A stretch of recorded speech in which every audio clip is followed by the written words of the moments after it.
बीच में मैं डॉक्टर जितेंद्र पांडे कुछ महत्वपूर्ण बातों को लेकर के आप सबके बीच में उपस्थित हुआ हूं।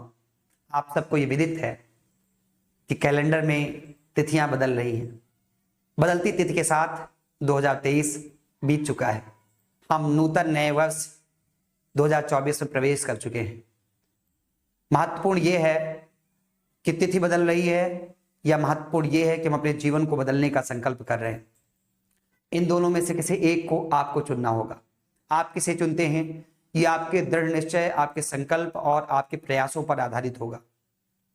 आप केवल कैलेंडर में तिथियों के बदलने की प्रतीक्षा कर रहे थे या इन बदलती हुई तिथियों के साथ आप अपने जीवन को बदलने के लिए दृढ़ संकल्पित हो रहे थे। अगर आप एक प्रतियोगी छात्र हैं और आप परीक्षा की तैयारी कर रहे हैं तो आपके लिए महत्वपूर्ण हो जाता है कि कैलेंडर में बदलती तिथियों के साथ आप अपने जीवन के पड़ावों को बदलने का दृढ़ निश्चय कीजिए।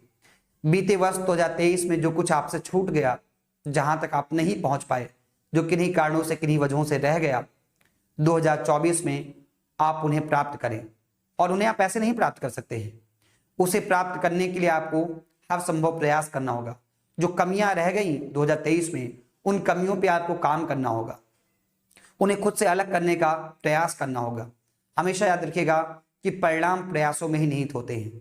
अगर हम संसाधनों का अभाव बता करके, अगर हम जीवन की कठिनाइयों को बता करके और अपने प्रयासों से विमुख हो जाएंगे तो परिणाम कभी भी सकारात्मक नहीं हो सकता है। परिणाम यदि आपको सकारात्मक चाहिए, सार्थक दिशा में चाहिए, तो विपरीत परिस्थितियों में, संघर्ष के दिनों में, संसाधनों के अभाव में आपको अपने लक्ष्य के प्रति कदम बढ़ाते ही रहना होगा।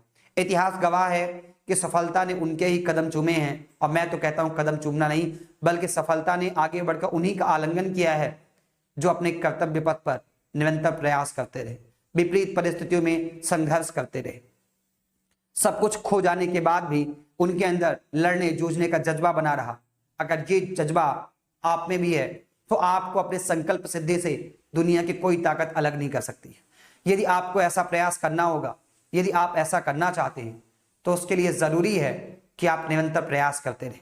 प्रयासों में परिणाम निहित होता है। मैं इस बात को बार बार कोट कर रहा हूं क्योंकि मैं चाहता हूं कि आप अपने लक्ष्य को लेकर निरंतर प्रयास करते रहें। मैं आपको आश्वस्त करता हूं कि आपकी परीक्षा को लेकर जिस भी प्रतियोगी परीक्षा में आप हैं उसमें प्रतिस्पर्धा बढ़ेगी। आप कई बार हताश होंगे कि जो कट ऑफ मेरिट है ऊपर जा रही है, लेकिन कट ऑफ मेरिट में जो ऊपर जाने के पीछे उत्तरदायी कारक है वो हमारे आपके पीछे के ही, हमारे आपके बीच के ही प्रतियोगी छात्र हैं। वो छात्र हैं जो निरंतर लगातार प्रयास कर रहे हैं। उनकी ही देन है कि कट ऑफ लिस्ट इतनी ऊपर जा रही। उनके प्रयासों का परिणाम है कि आपको सफलता प्राप्त करने में चुनौतियों का सामना करना पड़ रहा है। तो क्यों ना आप अपने आप को उन विद्यार्थियों की लिस्ट में शामिल करें, आप अपने आप को सूची में शामिल करें जो अपने प्रयासों से जो लक्ष्य है उसको और कठिन और दुर्लभ बना देते हैं बाकी अन्य लोगों के लिए। आप खुद निर्णय कीजिए कि आप किस में अपने आप को शामिल करना चाहते हैं, किस सूची में आप अपने आप को शामिल करना चाहते हैं। अपने प्रयासों के द्वारा बाकी लोगों के लिए प्रयासों को और कठिन बनाने में अपने आप को रखते हैं, या आप अपने आप को इस सूची में रखना चाहते हैं कि नहीं वो तो कट ऑफ लिस्ट जो है वो ज्यादा ऊपर जाने की वजह से मैं रह गया।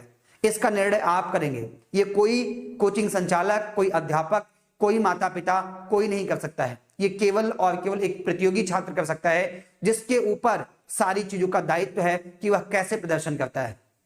बहुत सारे अतीत के उदाहरण ऐसे हैं जिन्होंने सीमित संसाधनों में भी सफलता को प्राप्त किया है। विकट परिस्थितियों में संघर्ष करते हुए उन्होंने सफलता को प्राप्त किया। मैं किसी कहानी का उल्लेख नहीं करना चाहूंगा, लेकिन बहुत सारी इंस्पिरेशनल स्टोरी आपको मिल जाएगी। ऐसे वास्तव जीवंत उदाहरण आपको मिल जाएंगे वास्तविक रूप से जिन्होंने इन परिस्थितियों में लड़ते हुए अपनी सफलता को प्राप्त किया है। मैं आपसे केवल इतना कहूंगा कि यह निर्णय आपके पास है कि क्या आप कैलेंडर की बदलती हुई तिथियों के सापेक्ष जाना चाहते हैं या फिर आप कैलेंडर की बदलती हुई तिथियों के साथ आप अपने जीवन की दशा और दिशा को बदलना चाहते हैं।